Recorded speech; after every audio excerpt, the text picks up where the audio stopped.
Begitu juga era Sayyidina Umar, era Sayyidina Utsman, Ali, itu juga ngalami orang-orang yang ekstrim. Misalnya begini, saya contohkan korban-korban ekstrim yang real. Sayyidina Ali itu masyhur, dia punya musuh besar namanya Muawiyah. Karena permusuhan ini tidak bisa dihindari. Jadi kalau dalam fikih Islam, ini anak-anak saya ajari fikih, kalau orang mukmin membunuh orang mukmin itu hukumnya dosa besar apa kecil? Besar. Itu di bab qisas. Tapi orang fikih itu unik. Di fikih itu ada kitab usial namanya. Di takrib ada kitab usial. Dan di situ ada penjelasan mangkutila dunamali fahuwa syahid. Orang yang dibunuh karena membela hartanya atau keluarganya, itu dia mati syahid. Kalau dia posisi membunuh, maka malingnya atau penjahatnya muhaddarun damu, gak punya hak untuk kisos karena dianggap gak ada artinya darah. Nah sekarang begini, suatu saat ada garong ke rumah Anda, ingin membunuh Anda karena ingin mengambil harta Anda. Anda ingin ingat status mukminnya atau status garongnya? Terus kamu mau dibunuh diam aja? Saya tidak mau membunuh orang mukmin atau membunuh orang muslim. Nah, kesulitan yang dialami Sayyidina Ali seperti itu. Orang-orang Khawarij cara berpikir, Ali itu geblek, wong mukmin kok pengen mateni mukmin. Muawiyah ya geblek pisan, wong mukmin kok pengen mateni orang. Padahal suasana sudah kacau. Ketika seorang penjahat mau membunuh yang punya rumah dan yang punya rumah ingin membunuh penjahat, itu namanya mukmin bentrok sama orang mukmin. Apa orang benar sahibul haq ingin mempertahankan haknya? Tidak sampai saya tanya. Itu sahibul haq, yaitu yang punya rumah ingin mempertahankan hak. Meskipun dalam duel ini kadang terjadi pembunuhan. Nah di sini ini ya, ulama ahli sunnah menyebut masalah ijtihadiyah. Kelompoknya Sayyidina Ali mempertahankan nyawanya meskipun dengan cara membunuh pasukan Muawiyah. Pasukan Muawiyah juga mempertahankan nyawanya meskipun harus membunuh pasukan Ali. Zaman itu susahnya ijtihad. Tapi orang Khawarij cara berpikir enggak, ini biang keladi masalah itu Ali sama Muawiyah. Mereka malah rapat, ya sudah dua-duanya bunuh saja. Ya masyhur tuh, akhirnya Sayyidina Ali dibunuh oleh orang Khawarij. Makanya ini penting ya, pentingnya ngaji seperti ini. Jadi kamu harus dilatih berpikir nubuwah. Ya, dilatih berpikir apa? Nubuwah. Disebut al-ulama warasatu. Meskipun dengan cara yang ekstrim, tapi pikirannya saja, jangan perilaku. Saya punya contoh sekian kasus, sekian tragedi.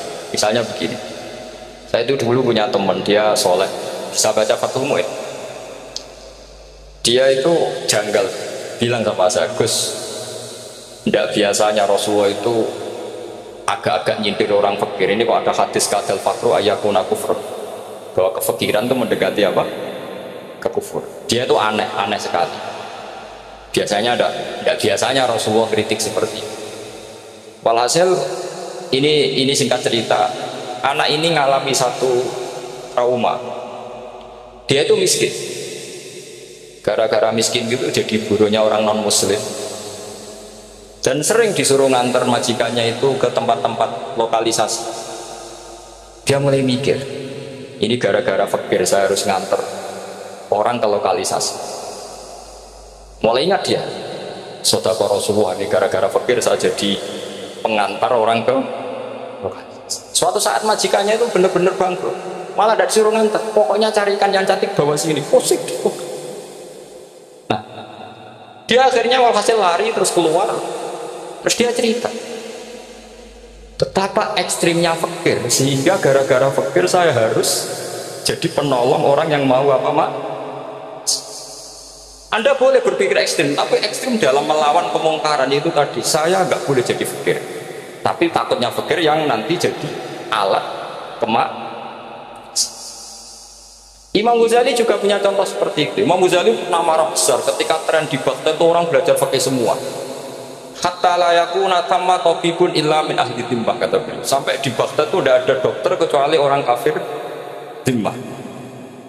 Akhirnya kalau ada ulama sakit, saya masih ingat pas kecil, kalau ada ulama sakit itu tidak boleh dibawa ke rumah sakit, takutnya ketemu dokter muslim, non muslim malah disuntik langsung apa?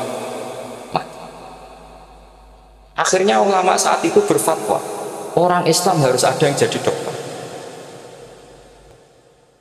Banyaklah gus-gus yang sekolah ke dokter. Yang masyhur seperti Sahal bin Abdul Fattah. Dulu putranya Ki Fattah yang menolong Pak Mahfud saat sembuh. Saking idolakannya Basal, anaknya dinamakan Sahal, tapi dia jadi dokter spesialis bedah. Begitu seterusnya urusan negara. Dulu itu orang jabat itu tidak boleh, karena jabat itu dekat dengan syubhat, dekat dengan hak. Tapi gara-gara pejabatnya non muslim, kalau bikin aturan ya ala non muslim. Ulama akhirnya sadar, andikan kita yang jabat pasti tidak seperti itu. Bisa bikin perda ini, bisa bikin pelaturan begini yang menguntungkan Islam. Nah, jadilah banyak pejabat yang sekarang muslim. Tempat-tempat maksiat di obrak-abrik sama Satpol PP macam-macam. Kita untung. Tapi kalau orang-orang khawarij pikirannya pokoknya pejabat itu dekat dengan haram, dekat-dekat syubhat. Padahal dengan kita jabat bisa bikin perda atau apa yang menguntungkan Islam. Kemudian menjadi masalah baru secara fikih. Ini adik-adik dengerin biar kulino senam fikih. Kalau caleg soleh, misalnya Mas Nadif nyalek, ini tadi tak guyoni, mau jadi bupati tidak, kalau ya mau saya dukung. Jadi misalnya gini ya, Zaid sama Bakar, saya Bakar itu orang soleh, mau jadi calon lurah. Dia tahu kalau dia lurahnya kampung lebih baik. Kalau yang jadi ini Zaid, itu kampung itu rusak karena dia suka dugem, suka macam-macam. Kemudian Zaid ini pasti jadi karena beli suara. Misalnya per kepala itu dibeli 50.000. Bakar ini kalau nggak beli suara kalah. Padahal dengan kalahnya Bakar artinya kemenangan, kemungkaran. Itu zaman era Fathul Mu'in, muridnya Ibnu Hajar Al-Hitami. Ibnu Hajar muridnya Abu Zakaria Al-Ansori itu fatwa, yang soleh ini wajib beli suara, bukan boleh, wajib beli suara.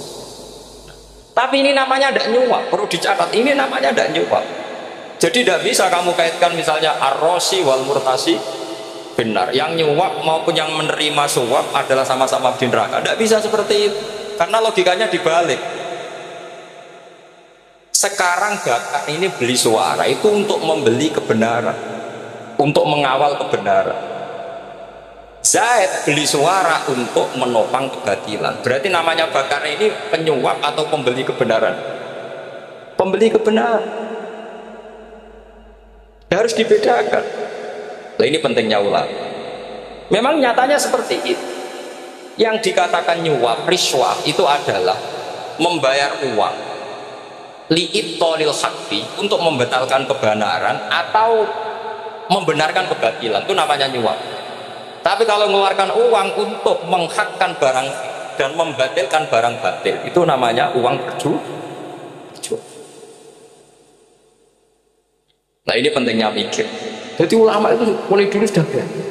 Nah, sekarang sudah banyak orang-orang khusyuk yang biasa di masjid khusyuk. Kalau ditanya zaman akhir rusak kabeh, wong soleh-soleh wis nyuap.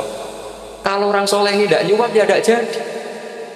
Kalau nggak jadi, mereka nggak ada yang jadi DPR, nggak ada partai Islam, habis malah Indonesia. Saya itu punya kenalan banyak pakar-pakar di Jakarta, itu cerita saya, Pak Bahar. Indonesia itu solusinya gampang. Kita ini punya Bali, punya Batam. Itu kalau Bali dimakaukan, Batam dikayakan Hollywood. Amerika kaya itu bukan karena hebat, pornografi dijual, tinju di Nevada itu dijual, di Las Vegas dijual, apa saja dijual. Kalau tidak kaya itu gimana? Sementara Indonesia mau aur-auran gitu, sultan partai Islam. Sebenarnya Indonesia gampang, kalau ingin kaya Bali itu dikayakan Hollywood atau dikalahkan Makau, jadi kota judi. Batam dijadikan kaya Las Vegas. Itu transaksinya pasti triliunan. Orang kamar wong udo dijual, judi dijual, orang tinju dijual. Tapi gara-gara ada partai Islam, nyari rumus solusi ekonomi itu yang tidak seperti itu, akhirnya kangelan, akhirnya rapat isu.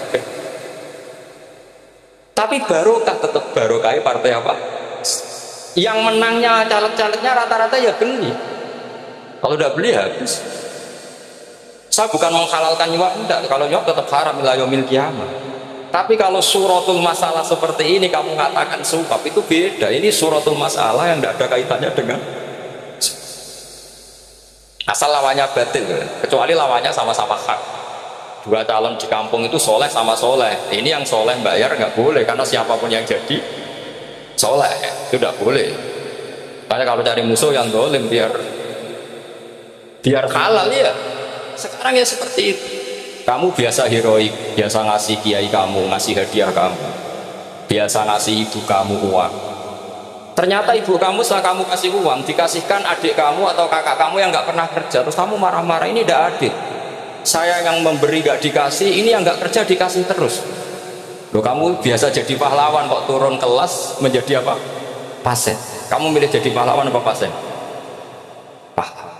Jadi sebetulnya faham-faham ekstremis ini dari kegoblokan. Dari kegoblokan berpikir nubuwah sehingga tidak punya rasa ibadah. Nah ini yang menjadi orang-orang ekstrem.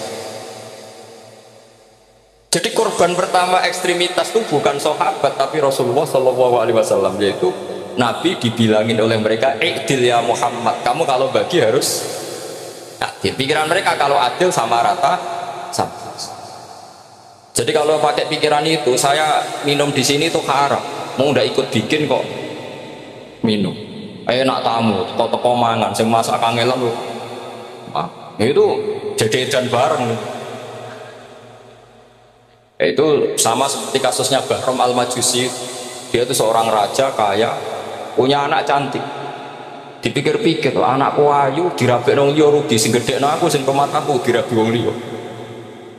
Maka dia berpikir mau dinikahi sendiri. Karena tadi melihat Mas Nadir ya orang Kenya tadi, apa negeri ya, Niger.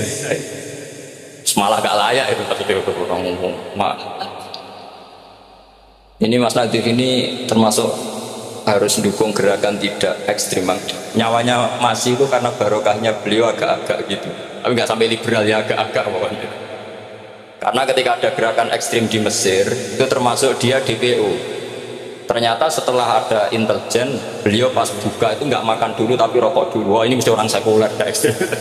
Akhirnya nyawanya sampai sekarang itu barokahnya rokok pas iftar itu pas. Saya tanya ini Mas, iya Mas? Ya pernah sepuh sama saya. Jadi pikiran-pikirannya Bahram itu seperti itu. Walhasil akhirnya Bahram itu menikahi anaknya sendiri. Masyhur itu dalam cerita. Jadi ceritanya itu ada seorang wali tidur di Masjid Haram sama Rasulullah, ditemuin gitu. Terus kata Rasulullah, salam saya untuk Bahram Al-Majusi. Ternyata dicari-cari nggak ada Bahram lain kecuali Bahram yang berdua, bahkan anaknya sendiri mau dinikahi. Ya cara berpikir karena seperti itu. Kalau kita berbuat banyak harus dapat. Itu bahaya.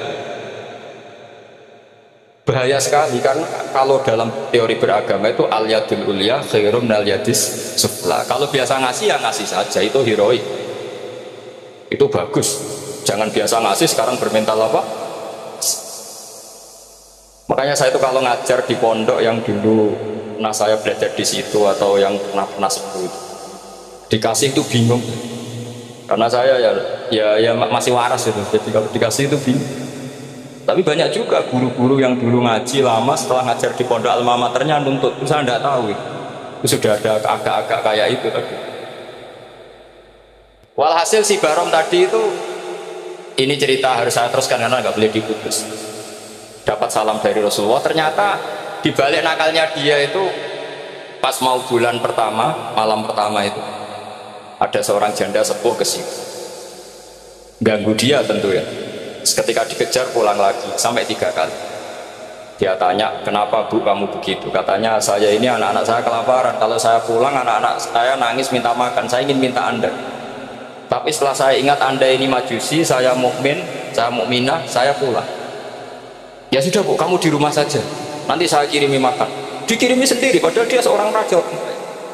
Barokahnya itu dia dikasih tobat sama Allah. Dan paginya ketemu tamu yang mengirimkan salam dari Rasulullah SAW. Akhirnya Bahram ini menjadi besi.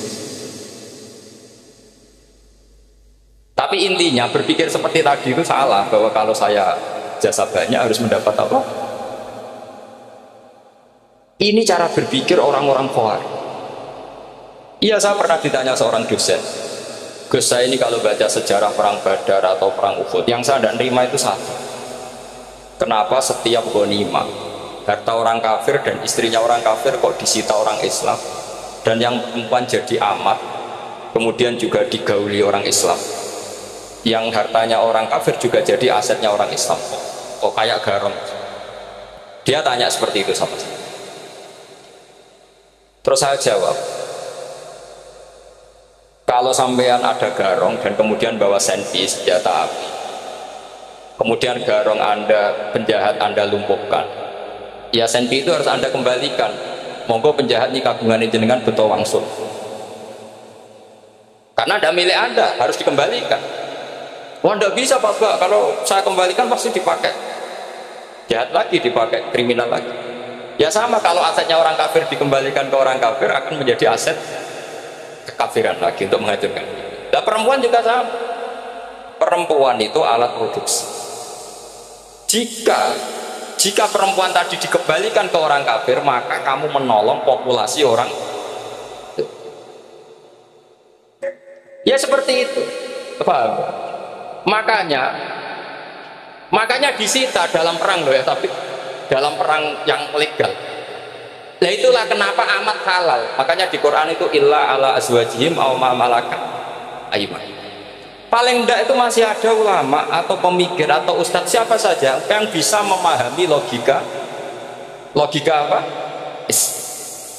Nanti kalau ulama ini sudah meninggal, orang akan mencibir Islam dengan cara mengatakan Islam itu jamak, yaitu menyita hartanya orang kafir dan istrinya orang kafir. Setiap kali terjadi, karena pemikiran ini pasti sama-sama kutubnya sama-sama ekstrim. Ya ini penting saya katakan. Makanya masyhur itu perdebatan Sayyidina Ali dan Muawiyah. Ini saya kutip sedikit. Ini ya sama-sama berpikir ekstrim, tapi ekstrim yang baik. Walhasil dalam satu kerja bakti di Masjid Kuba itu ada sahabat namanya Ammar. Ini di depan umum, ini penting. Kalau dalam ilmu hadis di depan umum ini penting, karena nanti menjadi mutawatir. Beda dengan hadis yang Nabi ngendikan sama 1-2 sahabat, namanya hadis ahadi. Di depan umum Nabi guyon gini sama Ammar, ya Ammar waihak taktulu ka alfiatul baghiyah. Ammar, kamu ini nasib kamu itu agak sial, karena nanti yang membunuh kamu itu kelompok yang tidak benar. Alfiatul baghiyah itu kelompok yang tidak benar. Itu disaksikan sekian sahabat. Walhasil suatu saat Ammar ini ikut dan ikut pasukannya Ali dan terbunuh oleh pasukannya Muawiyah. Seneng Ali. Hasil Ammar ditemui sama, ya Muawiyah, al-ana dhuhara bi anna fi'ati haqqun wa fi'ataka baghiyah. Sekarang kelihatan siapa yang benar. Saya yang benar, kamu yang salah. Kenapa? Karena Ammar kelompokku dan terbunuh oleh kelompok kamu. Padahal kata Rasulullah yang membunuh Ammar adalah kelompok yang salah. Muawiyah pintar sekali, dia jawabnya gini, laula kama kutila Ammar. Ammar terbunuh karena bela-belain kamu. Kalau kamu tidak nyuruh dia perang juga gak terbunuh. Jadi kamu ikut andil terbunuhnya siapa? Ammar. Tapi apa kata Sayyidina Ali? Idzan qatala Rasulullah Hamzah. Kalau teori itu Anda pakai, Rasulullah pun membunuh Hamzah. Sekarang Hamzah perang karena suruhan siapa? Rasulullah. Yang membunuh Hamzah siapa? Wahsy. Kalau teori itu Anda pakai, berarti Rasulullah pun membunuh Hamzah. Terus fasa kata Muawiyah, atau Muawiyah diam. Jadi fikih pun itu diputuskan lewat pikiran ekstrim, tapi bukan ekstrim yang merugikan orang lain. Ya, kalau merugikan orang lain namanya sudah la dororo wa la diror, dia menyalahi aturan. Makanya saya pernah ngaji di sini dulu ketika tahun kemarin. Fikih Islam itu punya rumus, itu ya gara-gara pikiran ekstrim sebetulnya. Saya pernah nyontohkan adalah orang tuh kalau sholat jenazah itu mayitnya di depan, itu ulama fikih tidak ada yang punya alasan, mau hanya bilang gini, hakadha wajadna salafan wa khalafan. Mulai dulu kalau nyolati mayit ya jenazahnya di depan, ya hanya gitu saja, tidak punya alasan. Makanya ulama lain mengatakan tidak apa-apa jenazah di belakang, yang sholat di depan. Kenapa? Fa innaha laysat bimanzilatil imam. Memangnya jenazah imam harus di depan? Itu ya ada yang bisa bantah. Bagaimana mungkin harus di depan? Oh enggak, imam kok harus. Yang harus di depan itu imam, jenazah itu imam apa enggak? Enggak. Terus alasan kedua sholat ghaib. Kalau ada orang mati di Surabaya, Mas Nadif di sini, sholat gaib boleh enggak? Boleh. Jenazahnya di depan apa belakang? Di belakang kan? Berarti harus enggak jenazah di depan? Ya dia mau ngakeh yang jelas kalau itu. Lah ini contoh-contoh kecil. Nah orang Khawarij itu orang yang paling tidak mau menerima otak-atik seperti itu. Akhirnya jadi kebek bareng tadi. Ya makanya Rasulullah pun jadi korbannya Khawarij. Muhammad kamu harus adil. Karena pikiran mereka adil itu yang memberi banyak ya dapat banyak. Kalau pikiran nubuah tidak seperti itu. Kalau yang biasa memberi, biasa heroik, biasa baik ya biar tetap biasa memberi. Jangan dilatih jadi apa? Fasih. Ini mungkin adik-adik juga agak keberatan, tapi harus dilatih. Makanya saya itu jadi kiai itu ya mulai kecil anaknya kiai, putu kiai. Saya itu yang mulang itu saya tidak pernah terlintas dikasih santri atau dihormati ya enggak. Mungkin sampai mati agak terlintas. Ya pikiran saya sederhana. Biasa mulang pahlawan malah sekarang pasien itu malah kayak cemen, kayak turun kelas gitu. Jadi saya ya enggak kepikiran.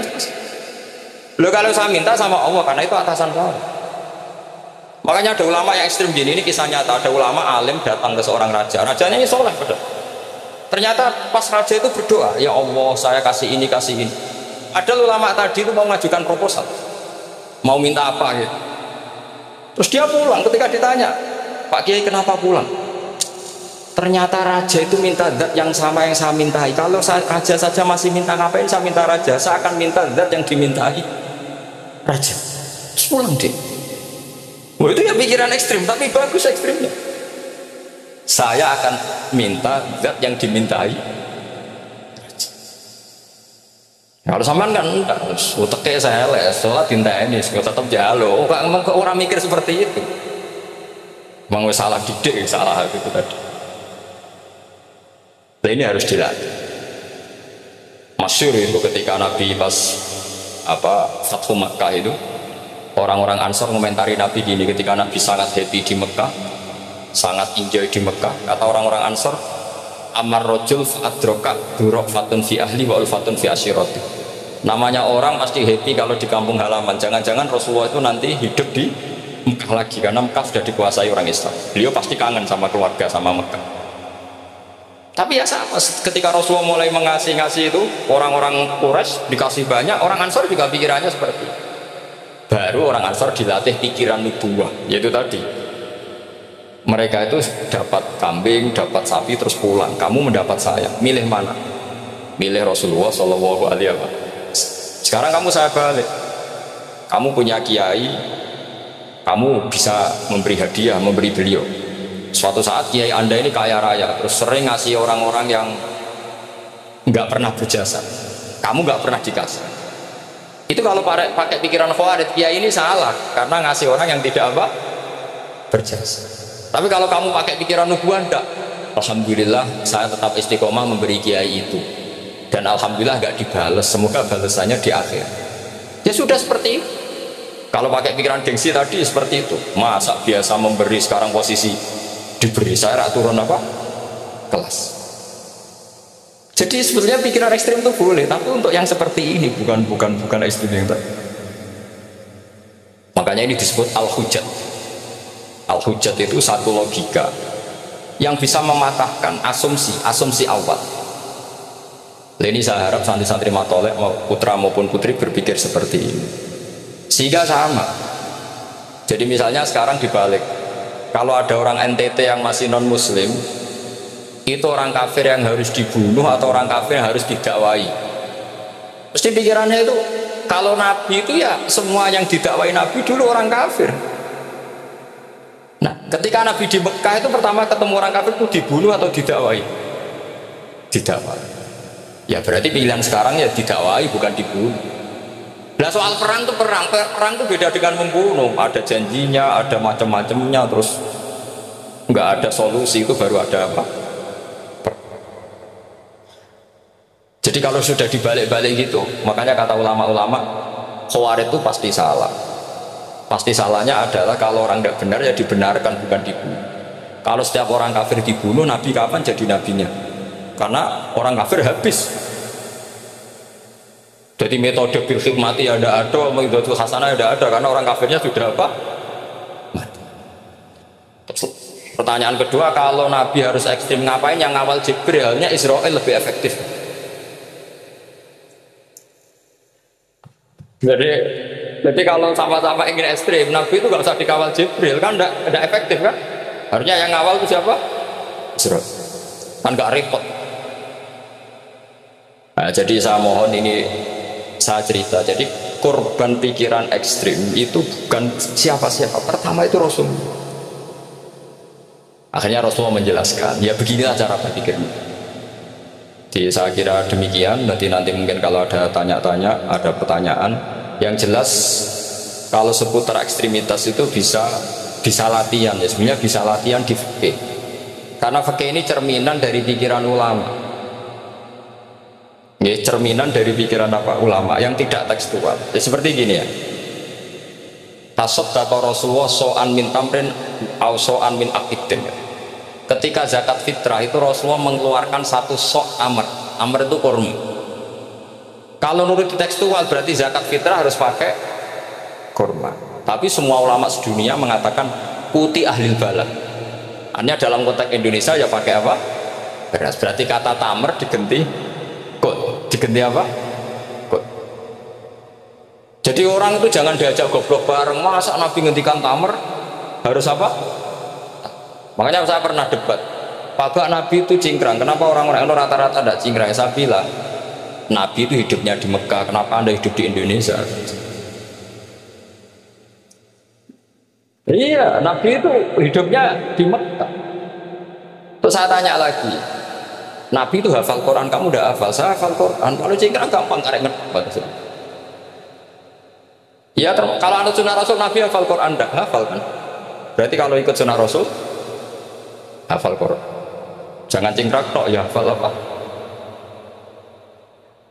Ya sama poligami juga gitu yang tadi diceritakan Mas Nabi. Nabi itu poligami setelah Khadijah meninggal. Apa mereka mau nunggu istri pertama meninggal? Kalau ingin persis nunggu istri pertama meninggal. Iya. Nggak mau juga kan? Ya biasa saja, yang dihalalkan syariat ya kita bilang halal, yang diharamkan kita bilang apa? Nggak usah sok suci si sunnah Rasul. Saya punya banyak cerita. Abu Bakar itu dulu sering menghindari sunnah Rasul.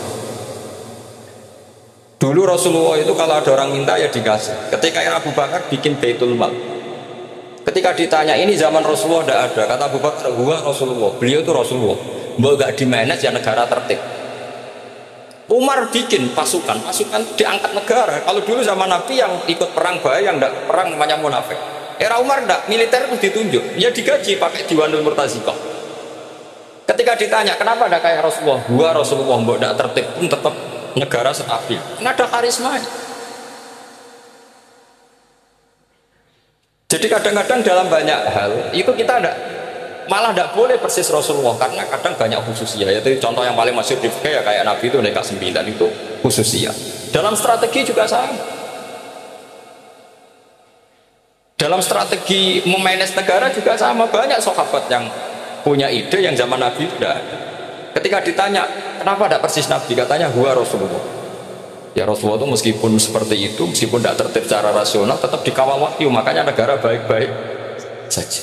Kalau saya ini hanya Abu Bakar, kalau tidak ya repot. Umar ya sama, bikin Diwanul Murtazikah. Utsman juga sama, di-manage negara. Sayyidina Ali juga di-manage. Kalau Nabi tidak. Tapi tidak apa-apa, karena ada karisma. Sama tak cerita nih, masalah zakat yang masyhur. Orang paling bakhil sekalipun, paling kikir sekalipun, itu zaman Rasulullah bayar zakat.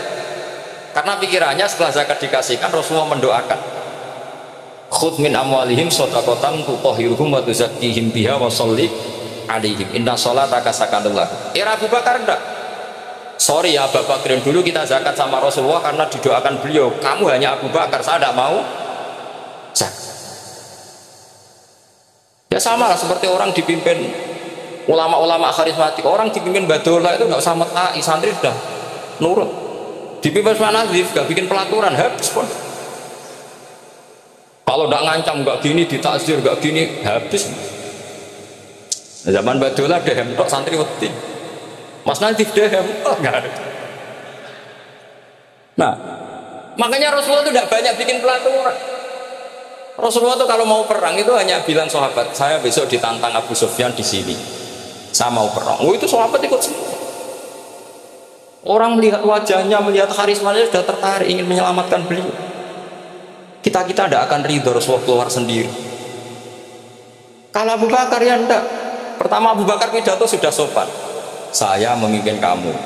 Ini kulitu walas tubuh khairikum. Saya ini memimpin kamu, tapi bukan berarti saya yang terbaik. Jika saya benar maka dukunglah. Kalau salah ingatkan. Itu pertama orang-orang bilang apa? Fawwala uqiman nakabiset. Nanti kalau Anda salah tak ingatkan pakai pedang. Ya karena hanya Abu Bakar bukan Rasul. Jika diaturlah ini ada militer, ada pengawal, ada baitul mal. Era Umar lebih modern lagi, ada Diwanul Murtazikoh, ada macam-macam. Ya Rasulullah nggak ada. Nah sekarang orang sidik-sidik muni sunnah Rasul, padahal ada sunnah Rasul yang khasnya Rasulullah sebagai nubuwah. Ya khasnya Rasulullah sebagai apa? Coba Nabi itu istrinya 9, semuanya cerita tentang tahajudnya Nabi, witirnya Nabi. Apa kira-kira Mas Nadif kalau punya istri 4 ceritanya tentang tahajudnya Mas Nadif? Kan enggak.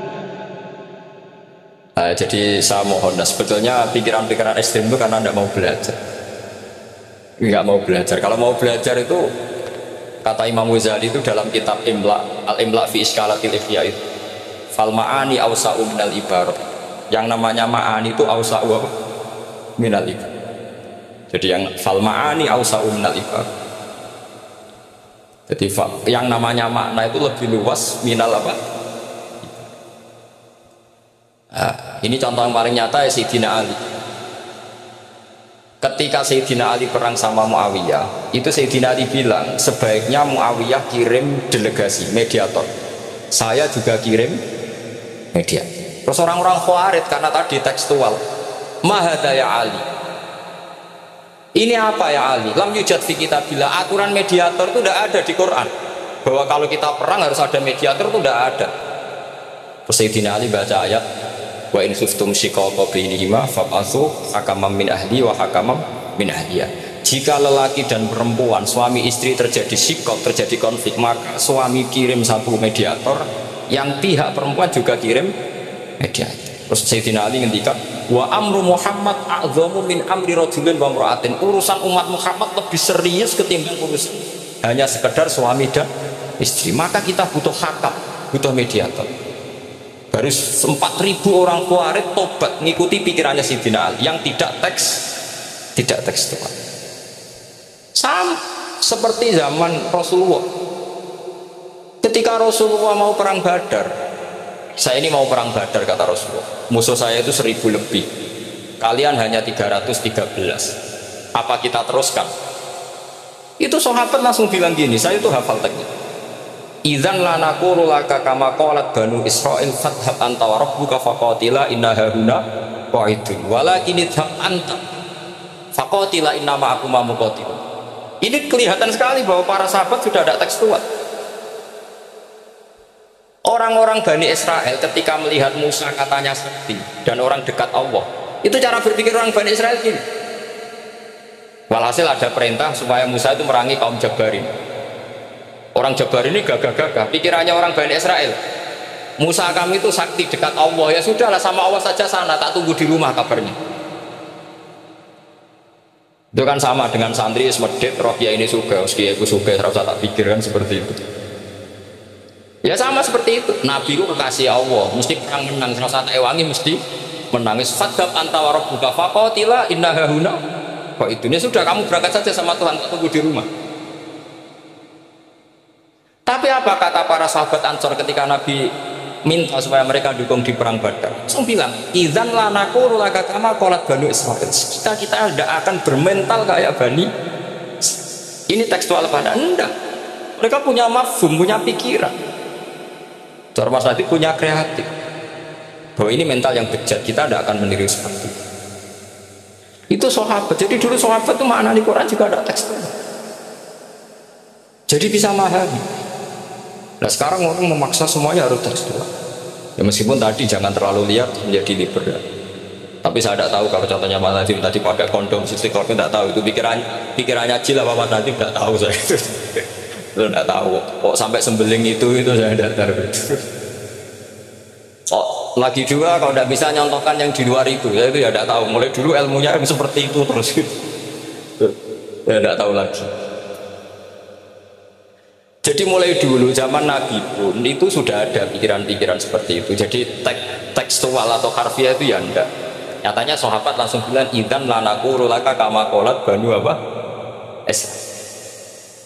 Jadi ini saya kira demikian, nanti kalau apa ada yang tanya monggo.